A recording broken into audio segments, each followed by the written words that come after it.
சரத்குமார் இருக்கிறார், அவர் யார் என்று உங்களுக்கு தெரியும். ராதாராவ் இருக்கிறார், அவர் யார் என்று உங்களுக்கு தெரியும். நான் இருக்கிறேன், நான் யார் என்று உங்களுக்கு தெரியும். நேற்று கூட தலைவர் கலைஞர் அவர்களும் தளபதி அவர்களும் தொலைபேசியில் சூப்பர் ஸ்டார் அவர்களுக்கு வாழ்த்து சொல்லியிருக்கிறார்கள். அவர் பொதுவானவர், உயர்ந்த இடத்திலே நிற்கின்றார், எல்லோராலும் போற்றப்படுகின்ற இடத்திலே இருக்கின்றார்.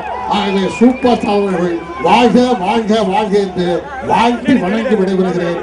முதல்ல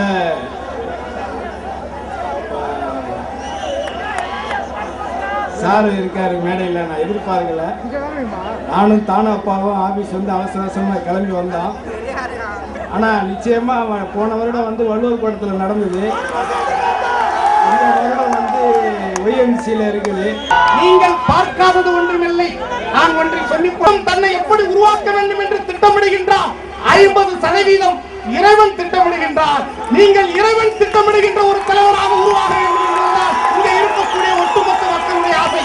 இந்த கூட்டத்தை பார்த்து நாம் தலைவர் ரஜினிகாந்த் அவர்களுடைய பெயர், அதனுடைய எழுத்துக்கள் 6 எழுத்து.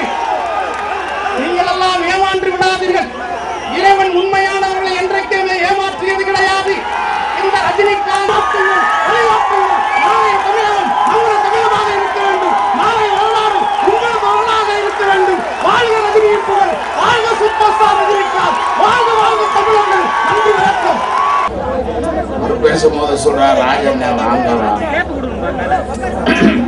அவர் தான் தமிழ்நாட்டில் இருக்கிற அத்தனை நல்லுள்ளங்களையும் நல்ல இதயங்களையும் வழங்கி இருக்கிறார் இலவசமாக.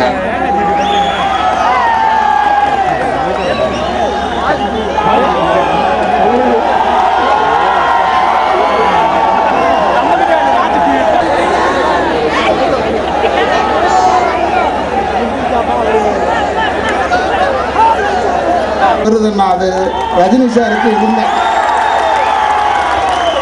ஏன் இருந்தேன்னா அவருக்கு உடல்நல சரியில்லை அப்படி இப்படின்னு சொன்னாங்க. வேகமாக பார்த்த மனிதனை என்னால் பார்க்க இயலவில்லை. நான் ரொம்ப வருத்தப்பட்டேன். இல்லைங்க, யாரும் வரக்கூடாது, பார்க்கக்கூடாதுன்னு சொல்லிட்டாங்க. ஆனால் நரேந்திர மோடி வந்து பார்த்தாருன்னு சொன்னாங்க. நான் சொன்னேன், என்னடா இது, நரேந்திர மோடி பார்க்குறான், நான் பார்க்கக்கூடாதா அப்படின்னு நான் நினைச்சது உண்டு. அது நேராகவே